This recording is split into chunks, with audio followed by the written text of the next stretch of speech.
여야 3당 정책위 의장이 회동을 갖고 전세 사기 대책을 논의했습니다. 임차인 우선 매수권 부여와 세입자 임차 보증금 우선 변제 등을 담은 전세 사기 대책 관련 법안을 마련해 오는 27일 처리할 방침입니다.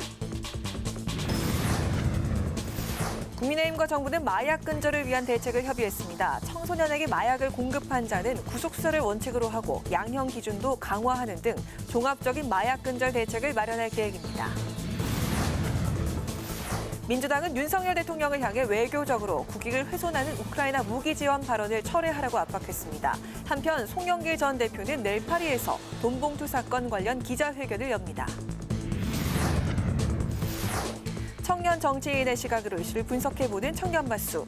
전세 사기 대책 법안 처리 합의한 여야 3당 소식과 내일 돈봉투 의혹 관련 기자회견을 앞둔 송영길 전 대표의 조기 귀국 여부 등 오늘의 정치 현안을 짚어보겠습니다.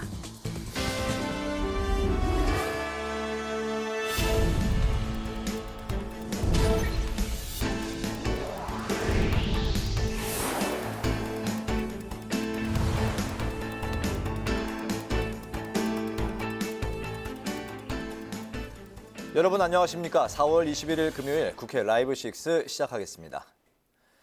사회적 이슈로 떠오른 전세 사기 문제에 정치권이 관련 입법을 서두르기로 했습니다. 국민의힘, 더불어민주당, 정의당이 오는 27일 국회 본회의에서 전세 사기 대책 법안들을 처리하기로 의견을 모은 건데요.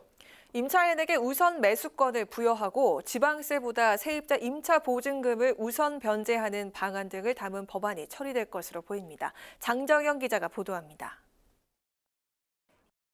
국민의힘과 더불어민주당, 정의당 등 여야 3당 정책위 의장이 회동을 갖고 오는 27일 국회 본회의에서 전세 사기 대책 법안을 처리하기로 의견을 모았습니다. 사기 피해 대책 입법 가운데 13개 법안이 있었습니다. 그중에서 8개 법안은 처리가 됐고 그래서 오늘 5개 법안에 대해서는 우리가 27일 본회의에서 우선 처리하자. 이에 따라 임대주택의 보증보험 가입을 의무화하는 민간임대주택법과 전세 사기에 가담한 공인중개사와 감정평가사에 대한 처벌 요건을 강화하는 내용의 공인중개사법과 감정평가법 등이 27일 의결될 전망입니다. 3당은 또 27일 본회의에서 전세 피해 주택이 경매되는 경우 임차인에게 우선 매수권을 부여하고 지방세보다 세입자 임차 보증금을 우선 변제하는 법안도 처리하기로 했습니다. 당정이 제기한 우선 매수권에 대한 법을 만들어 오시면 저희들이 이미 나가 있는 법과 함께 충분히 논의해서 27일 통과를 목표로 최대한 하겠다. 그러나 공공매입을 통한 피해자 입주권 보장 문제에 대해서는 이견을 좁히지 못해 계속 논의하기로 했습니다. 실효성 있는 대책이 아직 이견이 있기 때문에 조속히 논의해서 관련 상임위와 또는 정당 간의 협의가 필요하다. 국민의힘은 공공매입이 피해자들에게 실익이 없고 자칫 부동산 시장에 혼란을 초래할 수 있다며 부정적인 입장인 반면 민주당은 선지원 후 보상금 청구를 핵심 대책으로 공공매입에 힘을 싣고 있습니다. 정의당도 깡통전세 공공매입 특별법을 발의하며 공공매입을 주장하고 있는 상황에서 여야가 어떻게 전세 사기 피해 지원 방식에 대한 합의안을 마련할지 주목됩니다. 국회 방송 장장현입니다. 음지에 숨어있던 마약이 우리 일상 곳곳으로 번져가고 있습니다. 이에 따라 정부와 여당은 더 강도 높은 마약 범죄 근절 대책 논의를 위해서 머리를 맞댔습니다. 보도에 남수지 기자입니다. 최근 강남 학원가 마약 음료 사건, 유명 연예인의 마약 투약 등 마약류 범죄가 잇따라 발생하면서 마약의 일상 침투가 우려되는 상황. 이에 당정이 마약 범죄를 근절하기 위한 대책 논의에 나섰습니다. 법무부는 최근 마약 투약 비용이 약 3, 4만 원대로 저렴해지고 유통이 단순화되면서 일상에 깊숙하게 스며들고 있다고 우려했습니다. 여당도 마약 사범이 더 증가하면 사실상 마약 청정국으로 복귀가 어렵다며 강도 높은 대책과 엄중 처벌의 필요성을 강조했습니다. 마약 중독이 심해지면 아무리 공급자를 처벌하고 공급 경로를 차단한다 하더라도 수요 시장이 존재하는 것 때문에 더 이상 늦기 전에 빨리 최선의 대책을 그리고 최고 강도 높은 대책을 강구해야 나중에 더 이상 후회하지 않도록 할 수 있을 것이다. 이에 마약 사범에 대한 양형 기준을 강화하기로 했습니다. 당정은 특히 청소년을 노리는 마약 판매가 증가함에 따라 청소년에게 마약을 판매한 공급자는 범죄의 경중을 따지지 않고 구속 수사를 원칙으로 하겠다고 밝혔습니다. 양형 기준이 이제 과거의 기준에 그대로 있어서 이번에 법무부가 적극적으로 대법원과 협의를 해서 마약 사범죄에 관한 처벌 기준을 좀 더 강화하는 형태로 추진하기로 그렇게 정리가 됐습니다. 또 마약 탐지 첨단 장비 도입 등에 필요한 예산 지원을 적극 지원하기로 했습니다. 앞서 윤석열 대통령이 마약과의 전쟁을 선포하고 마약범죄 특별수사본부 구성을 추진하는 등 강력 대응에 나선 만큼 앞으로도 마약 관련 범죄에 범정부적 역량이 집중될 것으로 보입니다.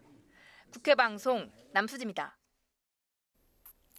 더불어민주당은 윤석열 대통령의 우크라이나 무기 지원 가능성 언급에 대해 공식 처리를 촉구하면서 강력 비판했습니다. 송영길 전 대표는 전당대회 돈봉투 의혹과 관련해 내일 기자회견을 열 예정입니다. 보도에 김동희 기자입니다. 더불어민주당은 윤석열 대통령의 우크라이나 무기 지원 시사와 관련해 총공세에 나섰습니다. 긴급 기자회견을 연 이재명 당대표는 윤 대통령의 발언은 우리 국민과 국제사회에 천명했던 살상무기 제공 불가 원칙을 아무 배경 설명도 없이 저버린 것이라고 비판하고 발언 철회와 사과를 촉구했습니다. 윤석열 대통령은 무기 지원 발언의 진위를 국민께 직접 소상히 설명드리고 사과하실 것을 충원드립니다. 그리고 잘못된 발언을 철회하시기 바랍니다. 또 실제로 우크라이나에 무기 지원이 이루어진다면 러시아 현지에 있는 한국 기업에게 사실상 폐업 선고가 될 뿐만 아니라 한반도 위기도 고조될 수 있다고 주장했습니다. 박홍근 원내대표는 윤 대통령이 국익을 훼손시키고 국민을 불안케 하는 자해적 외교 폭탄이 되고 있다며 비판 수위를 높였습니다. 민주당은 분쟁 지역에 대한 무기 지원 문제를 국회의 동의를 받도록 관련법 재개정을 적극 검토한다는 방침입니다. 한편 전당대회 돈봉투 의혹과 관련해 송영길 전 대표가 내일 파리에서 기자회견을 엽니다. 앞서 민주당은 의원 전원 총의로 돈봉투 의혹에 대해 사과의 뜻을 밝히고 송 전 대표를 향해 즉각 귀국을 요청했습니다. 송영길 전 당대표가 즉각 귀국해서 의혹을 낱낱이 분명히 실체를 밝혀야 한다는 데 의견을 모았습니다. 그것이 당의 책임 있는 일원으로서 국민과 당에 대한 기본적인 도리일 것이라는 데 뜻을 모은 것입니다. 송 전 대표가 내일 기자회견에서 돈봉투 의혹과 조기 귀국에 대한 입장을 내놓겠다고 밝힌 만큼 송 전 대표가 사태에 대한 책임 있는 입장을 보일지 주목됩니다. 국회 방송 김동희입니다. 국회 문화체육관광위원회가 오늘 전체 회의에서 이승기 사태 방지법으로 불리는 대중문화예술산업발전법 개정안을 처리했습니다. 개정안은 문화예술인의 권리 보호를 위해 연예기획사가 소속 예술인에게 회계 내역과 보수에 관한 사항을 연 1회 이상 제공하도록 하는 내용 등이 담겼습니다. 문체위에선 또 야당이 박보균 문체부 장관에게 이태원 참사 보도 사진 실언 논란과 관련해 사과를 요구했는데 박 장관은 심각한 왜곡이자 치졸한 음해라고 반발했습니다. 국민의힘과 정부가 당정 협의를 갖고 온라인 눈속임 상술인 이른바 다크 패턴 규제 입법을 추진하기로 했습니다. 이와 관련해서 송석준 정책위 부의장은 어제 온라인 다크 패턴을 금지하는 내용의 전자상거래 소비자 보호법 개정안을 대표 발의했습니다. 개정안은 다른 상품 거래 청약으로 유인하거나 취소, 탈퇴를 방해하는 행위 등을 금지하도록 했습니다. 공정거래위원회도 상반기 중 온라인 다크 패턴 피해 방지를 위한 가이드라인을 제정하기로 했습니다. 전원위원회를 통한 백인의 의원의 선거제 개편 발언에 이어서 내일은 선거제 개혁을 주제로 한 MZ세대 청년과 국회의원의 맞짱 토론이 국회에서 펼쳐집니다. 강민재 기자입니다. 지역주의 완화, 비례성 제고 등 선거제 개선에 대한 폭넓은 공감대를 형성한 전원위원회. 이번엔 20, 30대 MZ세대 청년들과 국회의원들이 국회에 모여 선거제 개혁에 대한 심층 토론에 나섭니다. 국회 사무처가 선거제 개편에 대한 MZ세대의 목소리를 듣고 정치 혁신에 대한 청년 세대의 공감대를 키우기 위해 만든 자리입니다. 토론은 국민의힘 허은하, 더불어민주당 이탄희, 정의당 류호정 의원 등 총 3인의 국회의원과 서울 주요 대학 토론 동아리 등 50여 명의 청년들이 참여합니다. 토론은 선거제 개혁 필요성과 비례대표제 의원 정수 등 선거제 개편 핵심 문제를 주제로 2라운드에 걸쳐 진행되며 정당별로 의견을 나눈 뒤 의원과 청년 간의 본격적인 토론 대결을 펼칠 예정입니다. 정권용 국민대 특임교수가 진행하는 이번 토론회는 내일 오후 3시 국회방송과 국회방송 유튜브를 통해 시청할 수 있습니다. 국회방송 강민지입니다. 국회 외통위 소속 민주당 의원들이 미국 정보기관의 용산 대통령실 도감청 의혹에 대한 진상규명과 재발 대책 마련을 미 당국에 요청했습니다. 민주당 의원들은 주한 미국 대사관을 통해 이 같은 내용의 서한을 미 당국에 보냈다고 밝혔습니다. 민주당 의원들은 서한에 대통령실의 민감한 대화 내용이 공개된 것에 대해서 강력한 유감의 뜻을 전하고 미 당국이 정보 취득 경로와 도감청 여부를 신속히 파악해 그 결과를 우리 정부와 국민에게 알려달라고 요구했습니다. 안철수 국민의힘 의원이 여권의 지지율 하락세와 관련해 당심 100%로 치러진 전당대회를 원인으로 지적했습니다. 안 의원은 오늘 아침 라디오 방송에 출연해서 이같이 밝히고 지지율 하락세를 해소하려면 앞으로 1년 동안 중도층과 2030의 떠난 마음을 잡는 노력이 필요하다고 말했습니다. 또 내년 총선 전망에 대해선 잘못하면 지금보다 훨씬 더 의석이 줄어들 수 있다고 걱정했습니다.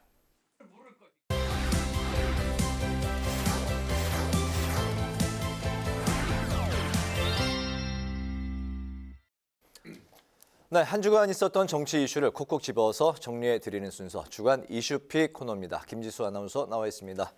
안녕하십니까? 반갑습니다. 네, 안녕하십니까? 네, 그 첫 번째 이슈픽 바로 들어가 볼까요? 네, 주간 이슈픽 오늘도 3가지 이슈 준비했는데요. 첫 번째입니다. 이 돈봉투 첫 구속영장 청구입니다.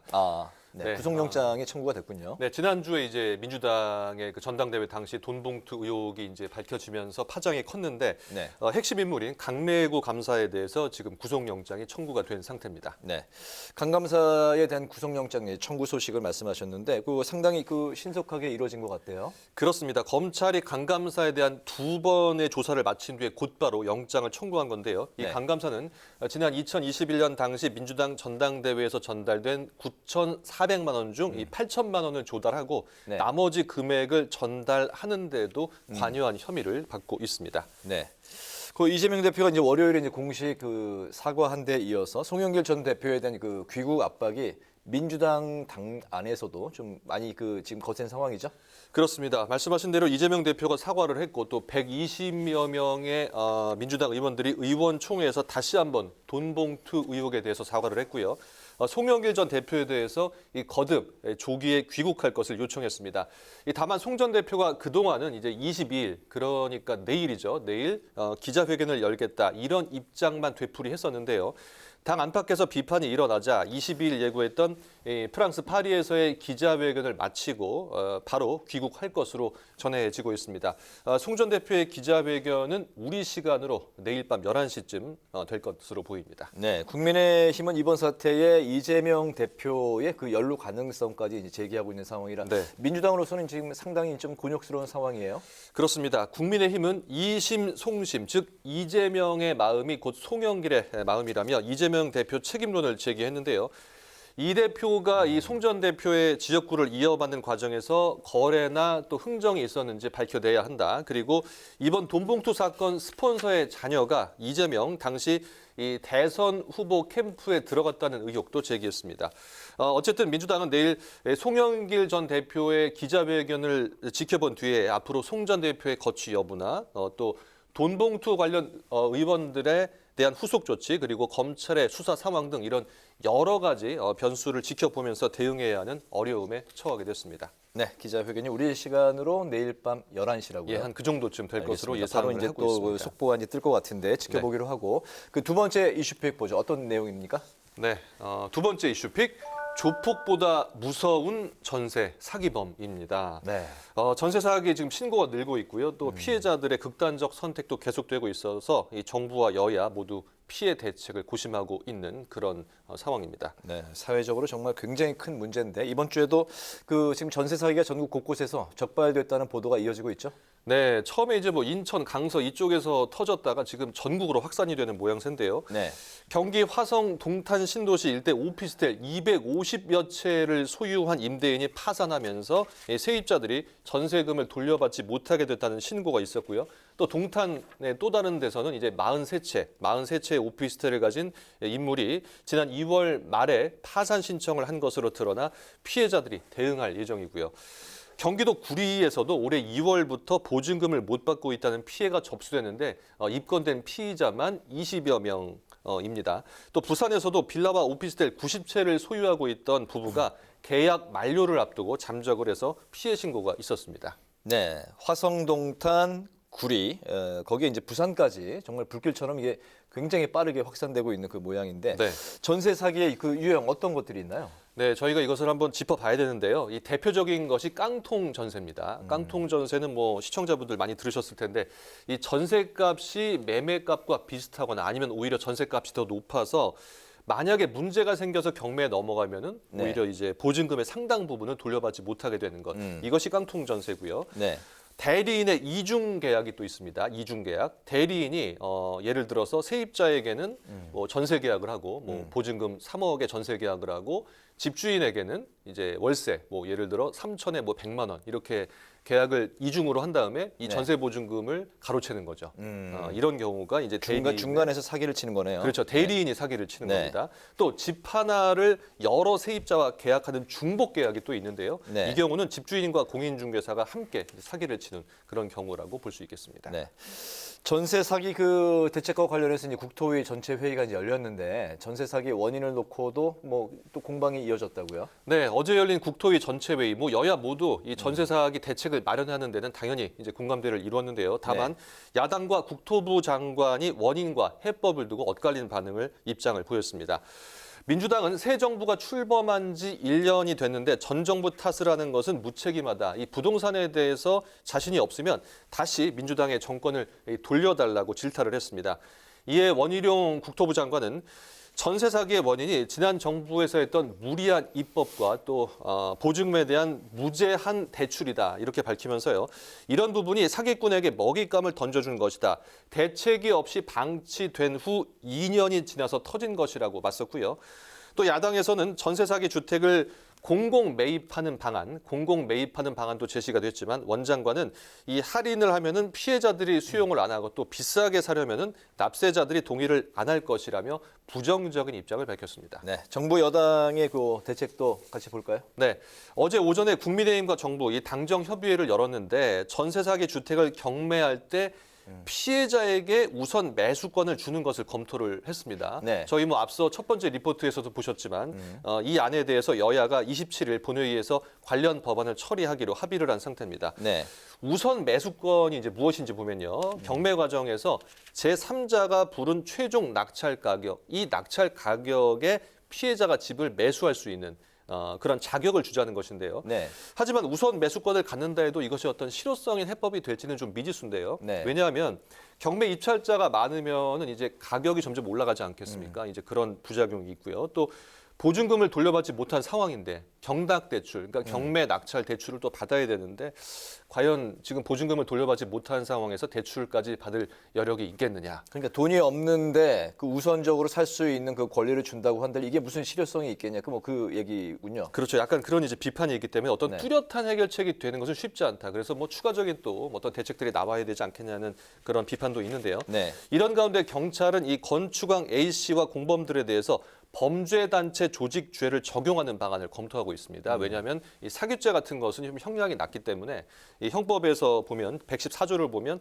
범죄단체 조직죄로 이제 규정이 되면은 사형, 무기징역 또는 장기 4년 이상의 징역에 이제 해당하는 그런 무거운 처벌을 받을 수 있기 때문에 이런 것을 고려하고 있는데요.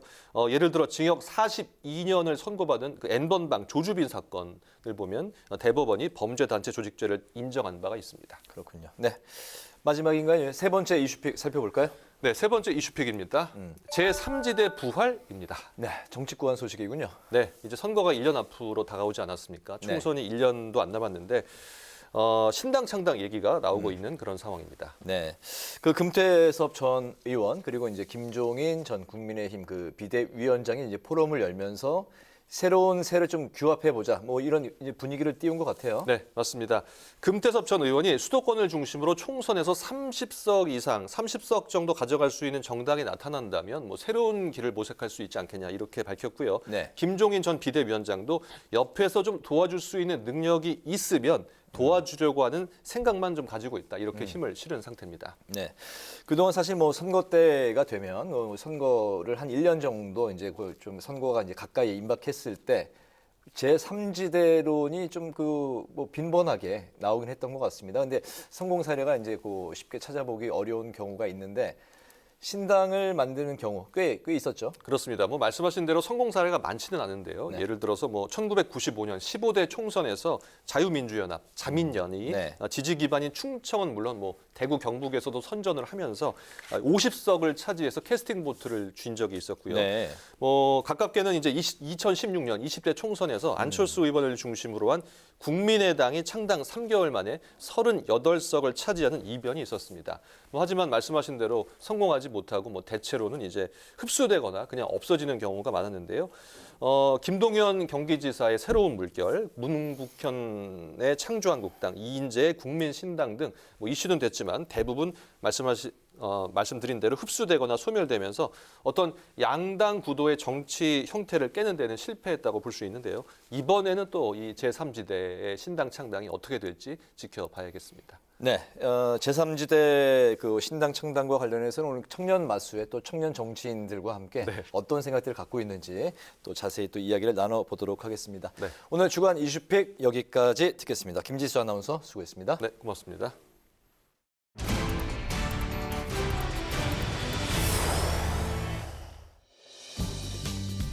(4월 21일) 정치권의 뜨거운 말말말 강아랑의 정치톡 시작하겠습니다. 오늘 첫 번째 정치톡은 제3지대입니다.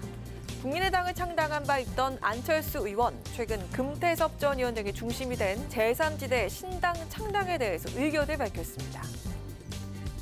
가장 큰 타격을 받을 당은 민주당이 아니고 국민의힘이라고 봅니다. 지난번 대선 때 2030이 지지하고 중도층, 무당층들이 지지를 해서 0.73% 겨우 이겼거든요. 근데 이 층들이 실망이 굉장히 커서 3당이 생긴다면 다 그쪽으로 가실 겁니다. 의미 있는 그런 의석을 가질 수 있다.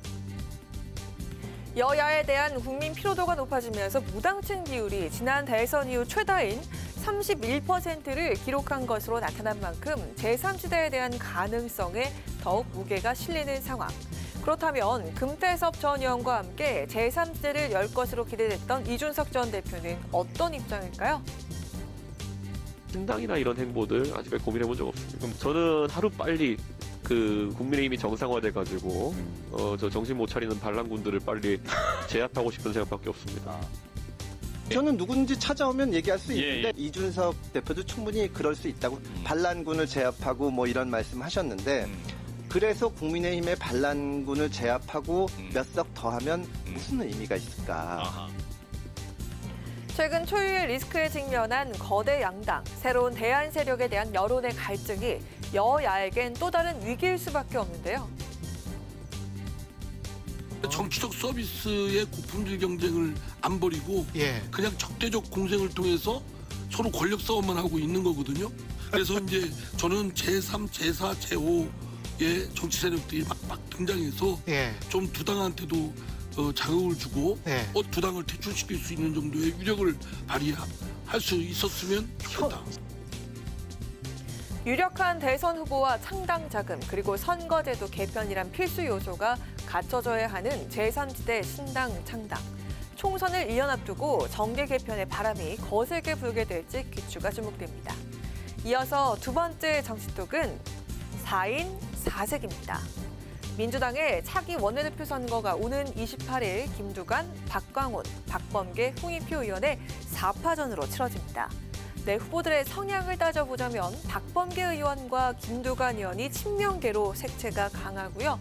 상대적으로 개파색이 옅은 두 후보, 먼저 박광온 후보는 비명계로 꼽히는데요. 홍익표 의원은 일부 친명계 지원을 받으면서 범친명으로 분류가 되고 있습니다. 그러니까 범친명 대 비명의 3대1 구도. 최근 돈봉투 의혹 파문이 확산되면서 계파 간의 표 대결이 이뤄질 공산이 큰 상황입니다. 검찰이 아마 언론적으로 충분하게 국민을 전환하려고 제공한 게 아닌가. 어쨌든 이 진상이 밝혀지면 책임이 질 수밖에 없다라고 생각을 합니다. 수사가 진행되니까 밝혀지는 대로 우리가 책임져야 될 부분이 있으면 그 크게 관련돼서 책임질 분은 다 책임져야 한다고 생각을 하고 당에 이 문제를 조사할 수 있는 그러한 기구를 지금 즉시 설치를 해 우리 당이 엄중하게 원칙과 기준을 갖고 처리한다는 것을 국민께 보여드려야 합니다. 당의 최대 현안으로 떠오른 돈봉투 의혹과 관련해서 모두 과감한 대응이 필요하다고 한 목소리를 냈는데요. 무엇보다 원내대표는 당대표와 함께 당을 이끄는 자리인 만큼 이 대표와 충돌을 최소화해야 한다는 공감대도 큰 상황. 유일한 비명계 후보인 박광온 의원은 어떤 의견일까요? 지도부와 가까운 또는 대표와 가까운 생각이 같은 이런 분을 찾는 것보다는 약간 결이 다를 수 있지만 그것이 보완제 역할을 할 수 있는 사람, 통합의 보완제, 소통의 보완제, 전체적으로 민주당을 보완해내는 그런 역할을 하는 원내대표가 필요한 것 아닌가. 내년 4월 총선에 앞서 입법 성과와 당내 내홍 수습이라는 중책을 맡을 민주당 원내대표 선거. 4인 사직 후보들의 비전 있는 경쟁을 응원하겠습니다. 지금까지 강아랑의 정치톡이었습니다.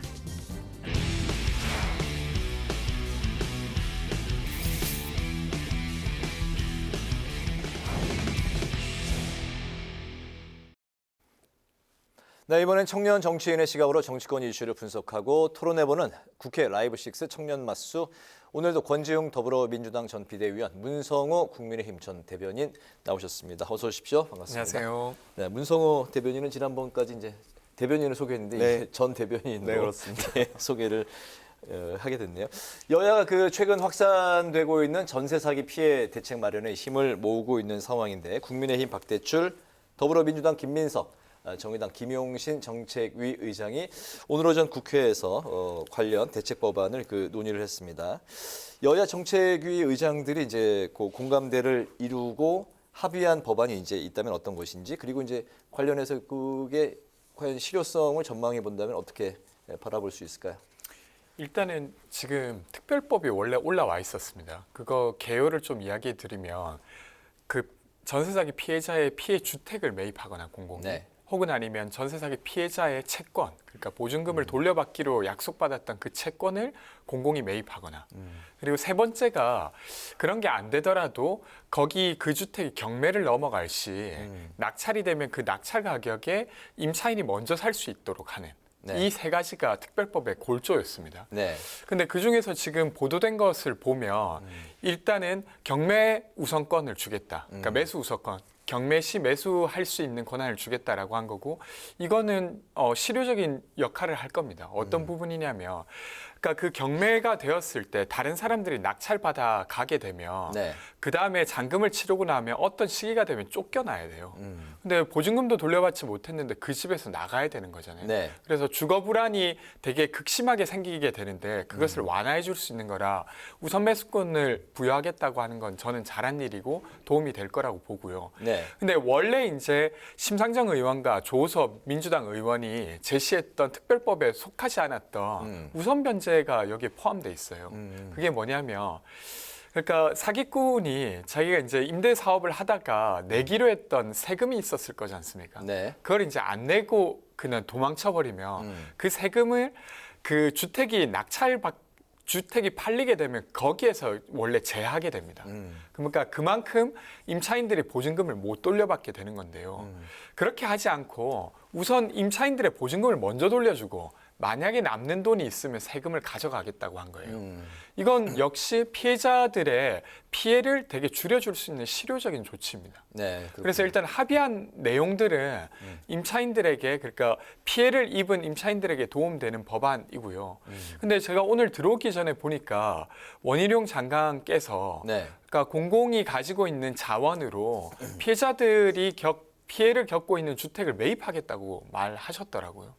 물론 이제 주말 중에 이제 전체적인 최종 확정은 해야 되겠지만 공식적으로 원희룡 장관이 그런 의견을 내겠다고 해서 네. 공공 매입 역시도 좀 논의가 본격적으로 되지 않을까 싶습니다. 예, 그 부분에 대해서 이제 문 전 대변인께 이제 여쭤보기로 하고 조금 전에 우선 매수권도 이제 실효성이 있다고 이제 긍정적으로 말씀하셨는데 이게 좀 더 들여다 보면은 보증금을 돌려받지 못해서 돈이 없는 경우 이런 분들이 이제 피해자잖아요. 네. 그런 분들한테 과연 이 경매로 나온 보통 시세보다 싼 값에 이 집을 우선 매수할 수 있는 권한을 준다.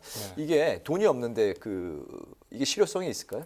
그래서 이번에 이 합의를 하기 이전에 좀 나왔던 이야기가 경매에 들어갈 때 피해자가 대출을 추가로 받을 수 있는 것까지 보완하겠다라고 이야기를 좀 한 바 있습니다.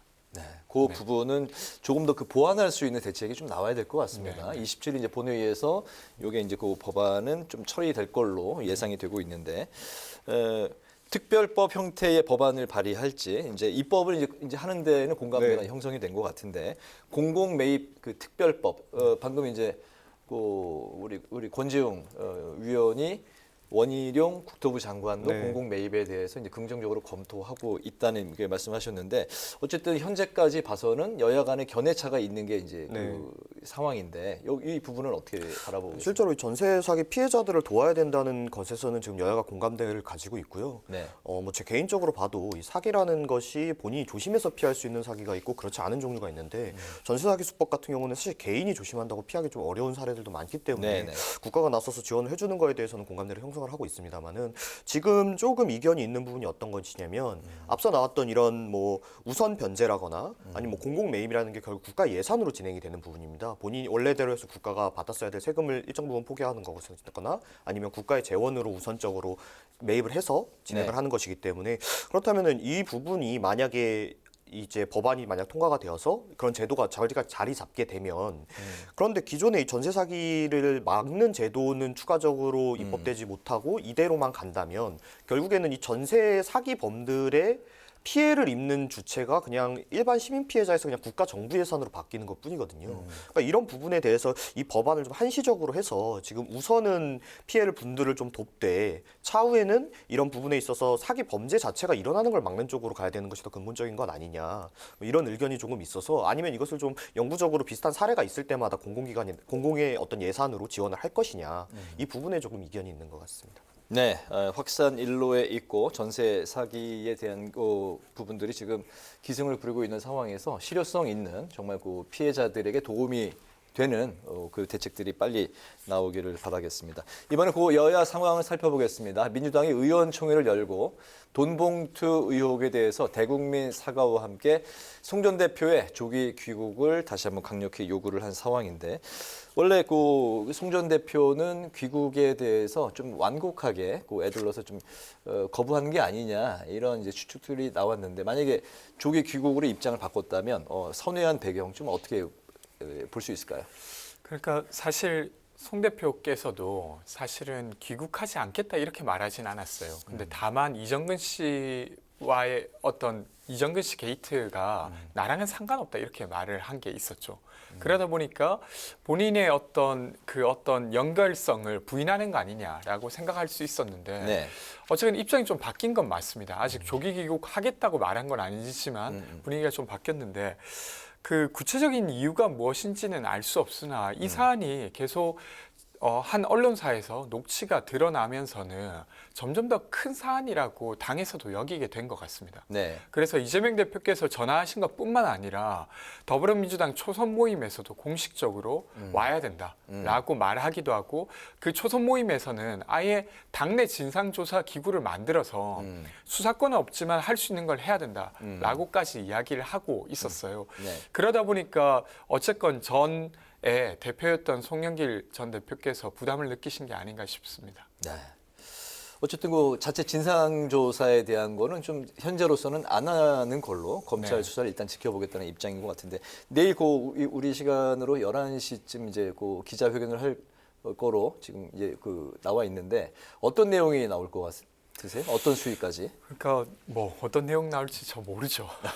근데 이제 그게 이제 송영길 대표가 그 사안을 알았든 지시했든 그것이 아니든 최소한 본인의 캠프에서 있었던 일이지 않습니까? 그리고 본인의 당선을 위해서 관련자들이 움직였던 일이기 때문에 네. 책임을 느끼셔야 된다고 생각하고요.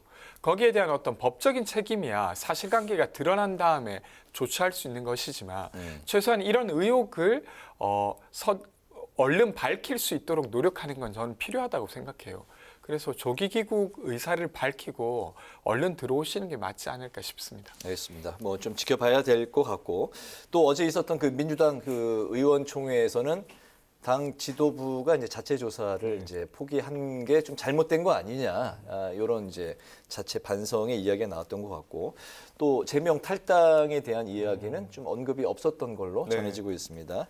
그 민주당의 이제 관련한 이런 대응 좀 어떻게 보실 수 있을까요? 그러니까 실제로 처음에 이제 이 사건이 나왔을 때 이제 이재명 대표께서는 뭐 검찰이 이제 진실을 왜곡 조작하는 것이 일상이기 때문에 믿을 수 없다 이렇게 발언하셨다가 차후에 이제 어떤 증언이나 녹취록으로 실체가 드러나니까 이제 좀 사과를 하시는 쪽으로 이제 선회를 하셨는데 이제 민주당이 빠르게 어떤 이런 잘못을 시인하고 거기에 대해서 뭐 문제 조치를 하겠다라고 이야기는 하는데 어떤 조치를 하겠다는 이야기는 계속 나오고 있지 않아요. 그러니까 제 생각에서는 민주당 측에서 어떤 본인들이 겪는 정치적인 책임을 최소화시키려는 것이 아닌가 뭐 이런 평가가 조금 되고요.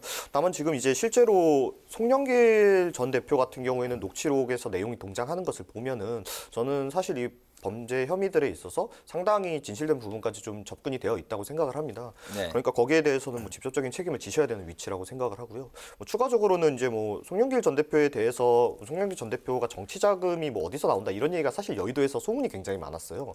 아마 뭐 비대위원님께서도 들어보셨을 텐데 그러니까 이런 실체가 거기서 추가적으로 드러나게 된다면 뭐 송영길 대표뿐만 아니라 그 위에 있었던 뭐 그 정치 자금 대신 분까지 책임을 져야 된다고 저는 생각합니다. 네, 뭐 이 상황 때문인지 그 한국갤럽의 오늘 지지율, 그 민주당 지지율이 지난주보다 4% 포인트 떨어진 그런 조사 결과도 나왔습니다.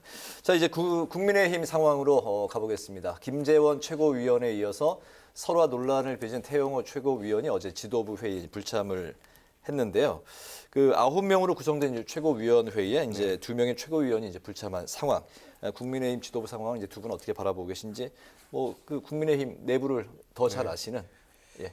실제로 저희가 이제 이런 흔히 얘기하는 최고위원뿐만 아니라 뭐 지도부의 발언으로 인해서 뭐 국민 여러분들께 지지를 잃은 적이 굉장히 많지 않습니까? 근데 이런 문제점이 항상 생기는 것이 이번에 이제 김재원 최고위원 사례가 가장 전형적인 사례거든요. 네. 이게 결국에는 저희 당을 이제 흔히 얘기하는 코어 지지층의 어떤 마음과 일반 대중 중도와 어떤 정치 저간여층의 마음의 차이가 생기는 것 때문에 그런데 그러다 보니까 이제 김재원 의원님처럼 어떤 저희의 뭐 밭이라고 할 수 있는 뭐 대구 경북 아니면 뭐 경남 이런 데서 나오시는 분들은 어떤 중도층의 마음을 돌려가지고 지지를 받는 것보다는 그 당장의 당내 경선에서 승리하고 이런 것이 중요하다 보니까 꼭 이런 식으로 어떤 전체 국민들 보셨을 때 참 보기 힘든 발언을 자꾸 하세요. 네.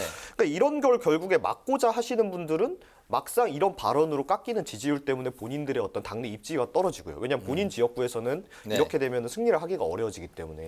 그러니까 오히려 이런 발언으로 실수하신 분들은 계속 어떤 의원직을 유지하고 당내 영향력을 유지하시는데 오히려 이런 문제점에 대해서 이야기를 하시고 우리가 바뀌어야 된다, 변혁해야 된다라는 사람들은 이분들의 발언으로 인해서 영향력을 잃어버린단 말이에요.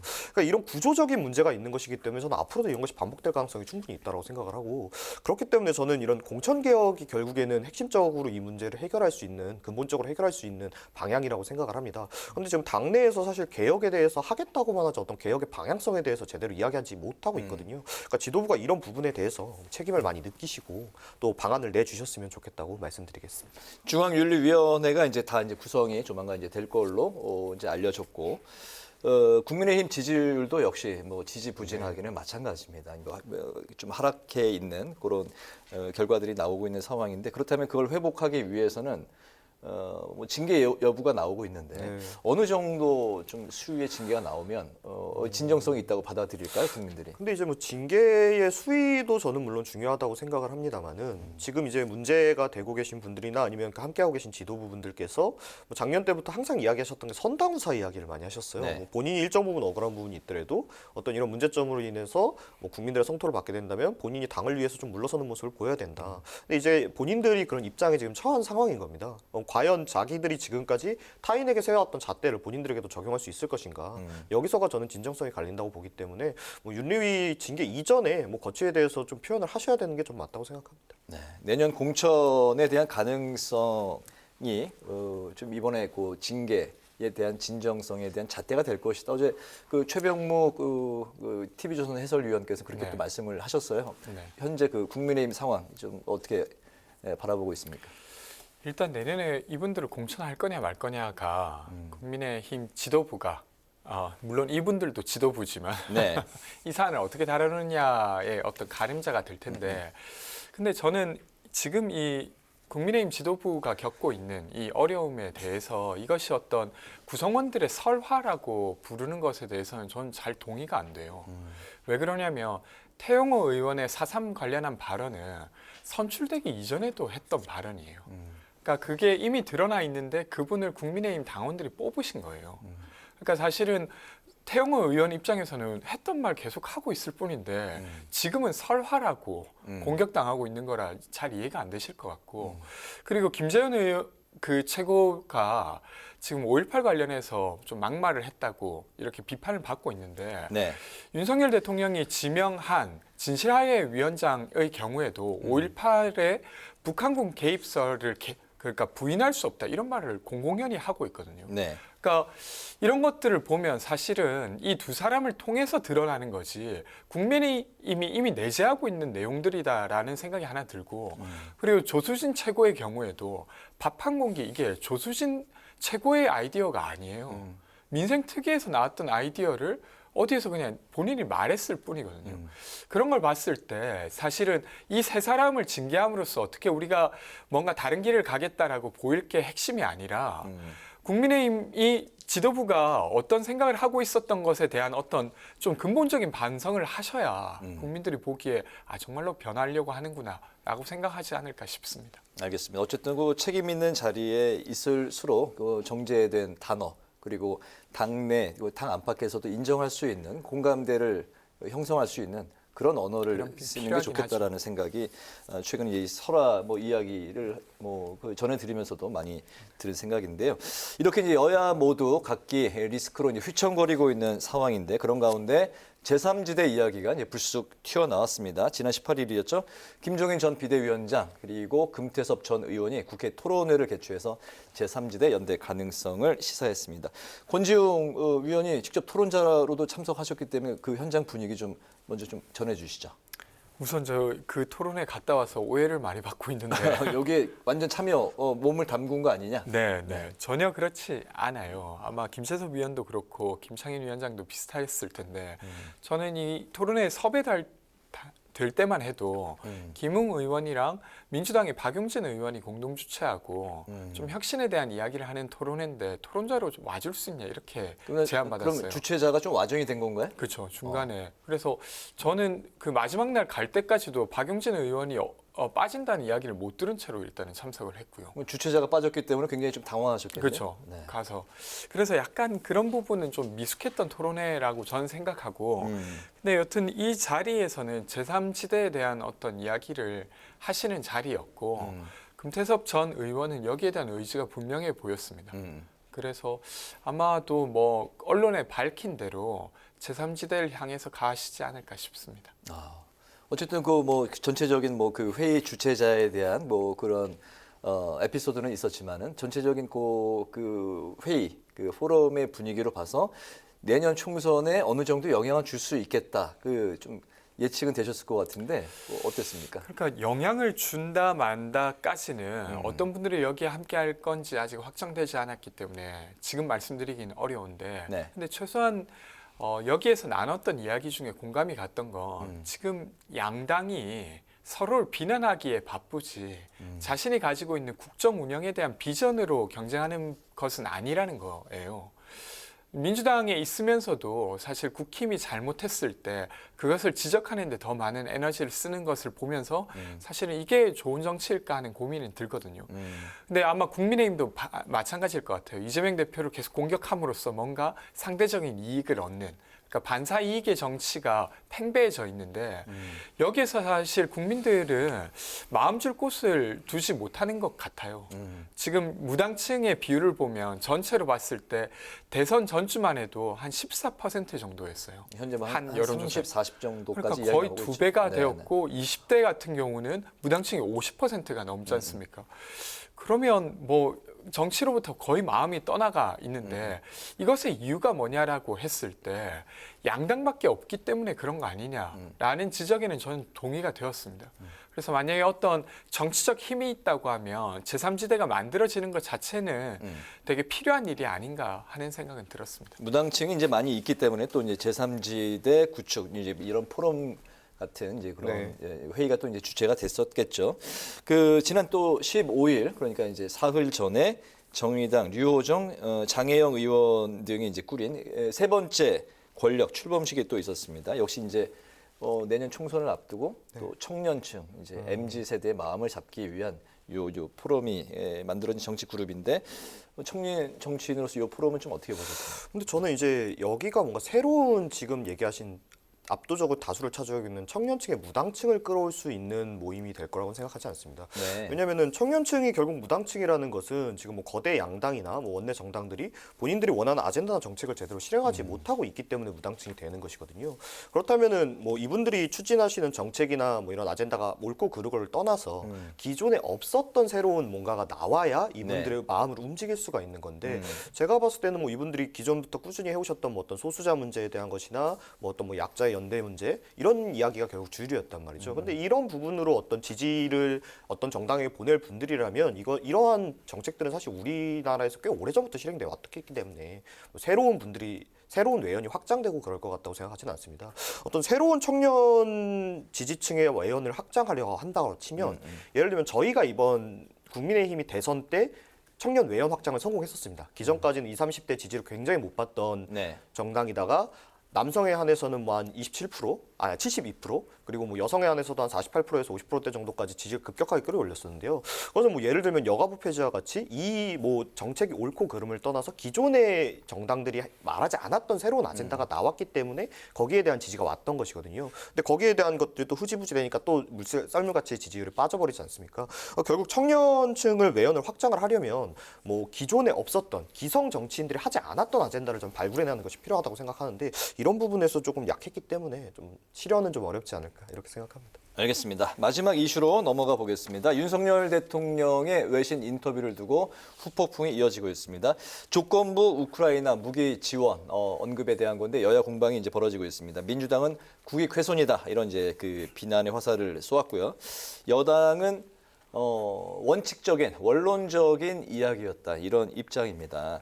한미 정상회담을 앞둔 시점에서 미국 측에 좀 우호적인 분위기를 조성하려는 측면이 있다 이런 해석도 나오고 있는데 이거 그렇기 때문에 이제 한미 정상에서 이제 의제로도 등장할지 만약에 등장한다면 미국 측에서 어떤 이야기를 나눈다면 윤 대통령이 좀 어떤 선으로도 이거를 응답할 수 있을지와 여야의 그 지금 공방 좀 종합해서 좀 들어볼까요? 일단은 저는 그 사실은 전쟁을 하고 있는 국가에 외교적이나 경제적인 어떤 압박을 하는 것과 군사적으로 지원하는 건 완전히 다른 차원의 것이라고 생각합니다. 특히 이번에 이제 윤석열 대통령의 인터뷰가 보도되자마자 러시아에서는 되게 크게 반발하고 있어요. 그리고 푸틴은 과거에 이제 예를 들면 미사일과 같은 어떤 무기 지원을 한다고 하면 그러니까 한러 관계가 완전히 파탄나는 거다 이런 말까지 했었거든요. 근데 그럼에도 불구하고 윤석열 대통령이 이런 이야기를 한다고 하는 건 완전히 한쪽 편에 서겠다고 하는 거예요. 그러니까 러시아를 분명한 적으로 만들고 미국과의 어떤 관계를 더 돈독히 하겠다는 건데 저는 좋은 선택은 아니라고 생각합니다. 왜 그러냐면 미국과의 관계는 사실 이미 돈독한 수준을 넘어서 있어요. 그렇기 때문에 뭐 이걸 통해서 더 돈독해질 수 있다라고 보기 어렵고 근데 되려 얻는 건 러시아를 완전히 적으로 돌리는 조치이라고 저는 생각됩니다. 그래서 이렇게 하는 건 적절하지 않았다고 생각하고 앞으로 이런 결정을 이렇게 너무 손쉽게 하는 것 자체가 되게 우려스러워요. 그래서 여기에 대한 어떤 또 다른 시스템적 조치가 필요하지 않을까 이런 생각까지도 들었습니다. 네네. 저는 반대로 이게 좀 대통령께서 세련되지 못하게 말씀하신 건 맞고 또 외교라는 것이 워낙 조심스럽게 진행돼야 되는 것인 만큼 부족했던 점이 있었던 것은 인정합니다만 저는 굉장히 잘한 발언이라고 생각을 합니다. 어떤 뭐 얘기하셨던 게 이제 뭐 이미 미국과 우리는 돈독하기 때문에 뭐 우리가 이득을 얻을 건 없고 손해만 본다 이렇게 이야기를 하셨지만 사실 이전하고는 상황이 달라요. 이전에 어떤 아직 중국이 패권 경제에 뛰어들기 이전이고 또 러시아 이제 푸틴 독재 정권이 어떠한 자신들의 패권을 밖으로 이제 확장하기 전에라면 우리가 어느 정도 그 사이에서 양쪽의 이득을 챙길 수 있는 포지션이 분명히 존재했겠죠. 네. 근데 지금은 이제 신냉정 체제가 사실 이미 시작된 상황이거든요. 그럼 이런 상황에서 우리가 제대로 어느 편을 정하지 않고 있는다면 결국 양쪽으로 공격받을 수밖에 없는 상황에 빠질 수밖에 없거든요. 그러니까 만약에 우리가 차라리 정말 뭐 급진적인 얘기입니다만 거꾸로 레드팀으로 넘어갈 수 있다. 그렇다면야 뭐 이것이 잘못됐다고 이야기할 수 있지만은 결국 우리나라는 구조적으로도 세계 국제 정세상으로 그쪽으로 갈 수 없는 상황이고 우리가 진정으로 안보 위급했을 때 우리 옆에 있을 게 누구인지는 결국 명확한 건 아닙니까? 그러니까 저는 오히려 좀 늦었다라고 생각을 합니다. 명확하게 한 편을 정할 것을 지금 전 국제적으로 모든 국가들이 요구받고 있어요. 신냉전 체제에서. 네. 그럼 여기에서는 명확하게 의사를 표현하는 것이 차라리 낫다라고 생각을 합니다. 다만 좀 세련되지 못했기 때문에 결국에 과거 이제 이것이 진행될수록 뭐 러시아나 중국과 같은 국가들과의 저희의 대립은 심해지겠죠. 그러면 우리가 포기할 수밖에 없는 부분이 있는데 그거를 굳이 좀 일찍 포기하는 모양새가 되지 않을까 이런 부분에서는 조금 아쉬움이 있습니다. 알겠습니다. 한미 정상회담이 이제 뭐 또 이어지는 상황이기 때문에 관련해서 또 이야기를 나눌 기회가 있을 것 같습니다. 청년 맞수 이제 마칠 시간이 됐는데요. 지금까지 권지웅 더불어민주당 전 비대위원, 문성호 국민의힘 전 대변인과 함께 전세 사기 대책 법안 처리에 합의한 여야 소식, 그리고 송영길 전 대표 조기 귀국 여부 등 오늘의 전국 현안을 두루 살펴봤습니다. 오늘 두 말씀 잘 들었습니다. 고맙습니다. 고맙습니다. 네, 오늘 국회 라이브 6도 여기서 마치겠습니다. 시청해주신 여러분 고맙습니다. 편안한 주말 보내십시오.